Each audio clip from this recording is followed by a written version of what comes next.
So, what if discipline wasn't the problem?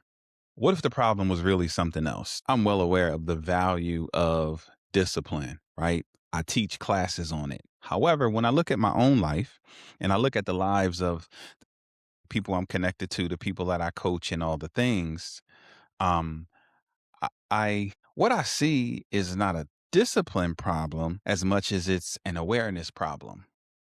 What am I talking about? See, most people are stuck because they don't see what's going on. They have an awareness issue. And it's not that they don't see, let me correct myself, they refuse to see. We refuse to look in the mirror, right? Or if we do look in the mirror, we refuse to see or acknowledge or take ownership for what shows up in the mirror. So we're not seeing ourselves clearly, right? We're not seeing our patterns, our habits, our rituals clearly. And in turn, we're not seeing our environments clearly. So we're not self aware enough to make the changes to discipline ourselves to, right? And then we're not situationally aware. That was a struggle to say that one, right? This lisp is crazy. So self awareness and situational awareness are vitally important. So let's talk about that, right? Because you can't change what you don't or can't or refuse to see. So let's unpack that, right? So the first thing is self awareness. I like to define self awareness as I'm aware of what I'm doing and why I'm doing it while I'm doing it. That's how I look at that, right? Sadly, most people don't understand, right? They don't have an awareness of how they come off to other people. They don't have an awareness of how they show up. They have no awareness of that. And I'm not saying you need to be self-conscious, right? And you're running everything through filters and you're not able to show up and operate and move freely.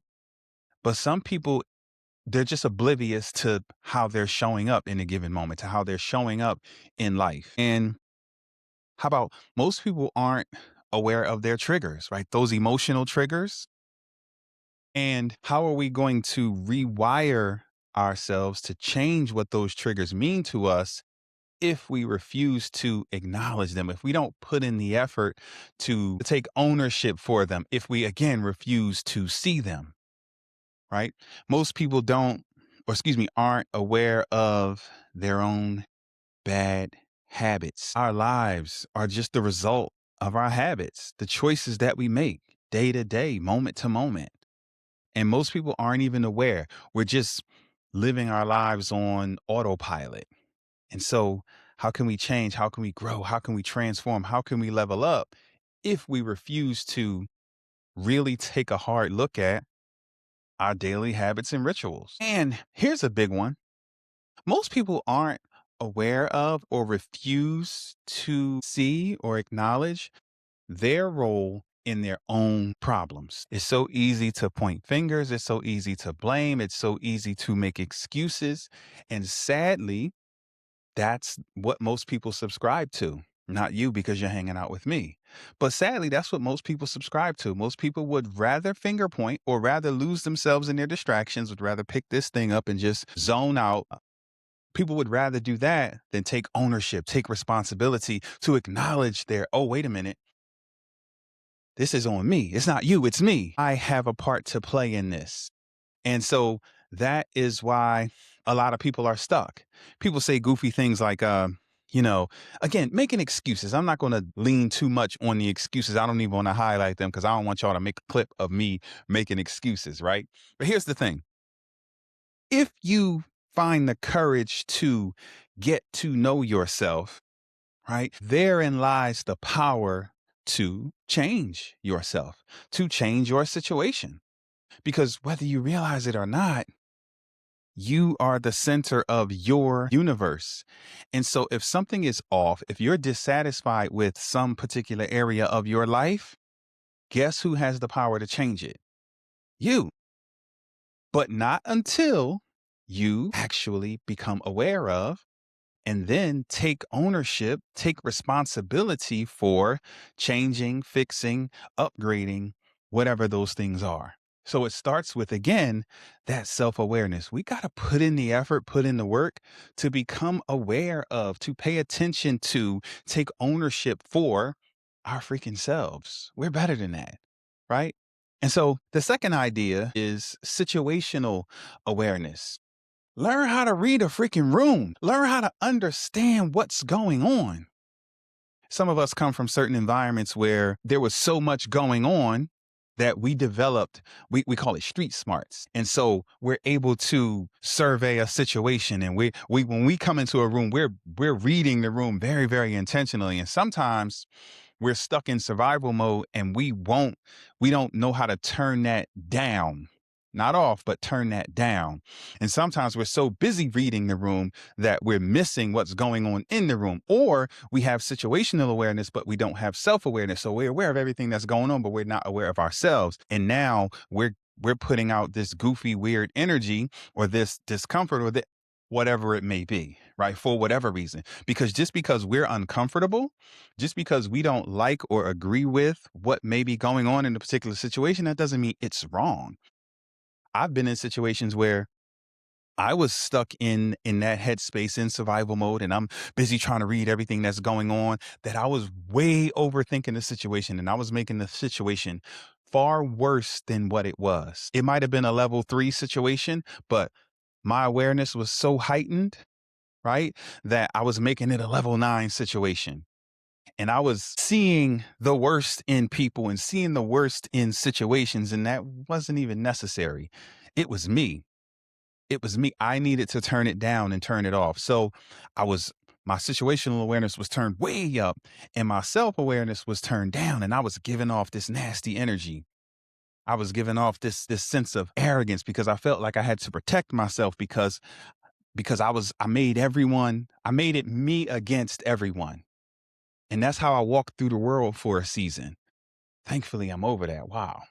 But anyway, so we need to be aware of the situation, and we need to be aware of ourselves. And when we're reading the room, we need to make sure that we're looking at it through the right lens. So it starts with understanding ourselves, and then we need to be able to understand and survey who's who and what's what and what's going on. Like, what's the energy going on here? What's the emotional situation? Who's emotional? Who's up? Who's down? Who's right? Who has the influence? Who's the guy or the gal in the room? And not the loud person, not the obnoxious person, right? Not the person who perhaps maybe dressed the best, but from what I can pick up, right? Who's the guy, right? Where are the opportunities here? Where does my awesomeness, right? Where can my awesomeness add value to what's going on in this room? Who do I need to meet? Who do I need to connect with?